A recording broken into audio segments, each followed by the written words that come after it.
The most satisfying thing of being a Rita's franchisee is, number one, having one of the top 5 stores in the system. Okay, that I'm very competitive, whether it's fishing or I'm selling Italian ice. And my Folsom store has been the number 2 store the last 7 out of 10 years.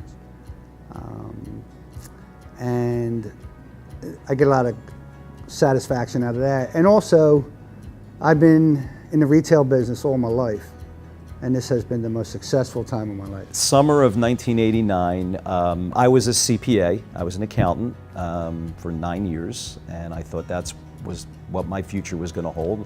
I was going to be a partner in an accounting firm and live, my January through April working crazy hours in tax season, and that would have been it. A friend of mine and I decided, you know what, maybe it's time to look at a secondary source of income. And it just turned out that Rita's had just started franchising, so I took a shot. We started rolling in the summer of 1990 with our first location, which was in Northeast Philadelphia. Basically, we built it and people came.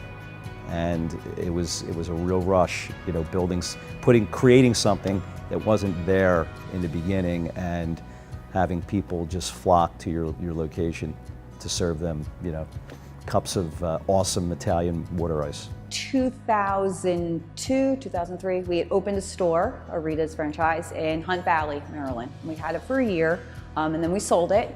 Our kids were really young, and then we came back to it about 2 years ago. Because the opportunity lent itself. It seemed like a really good idea. It is satisfying to know that you're part of a franchise, part of a company that does support you, that are flexible. Brian and I have had kind of an unconventional openings to our stores due to various things, and they are extremely helpful and understand and kind of help us and are flexible. I love that part of that community, being part of Rita's. For us, it is also just being part of the community in which we live. It just so happens, as fate has it, 2 of our stores are in locations where I once taught and where I teach now. I do hold a distinction amongst the Rita's brand. I am now considered, or I guess I am, the longest tenured Rita's franchisee in the system. I began in 1990, June of 90, and that's when Rita's first franchise locations opened.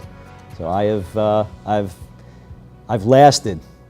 I've lasted quite a bit, and it's become what I do, kind of who I am, and what my family. I raised my kids, in this business. We had family members. My parents were involved in the business. My in-laws, cousins, aunts and uncles. It's been an awesome experience, and it's going to keep going as long as I keep going.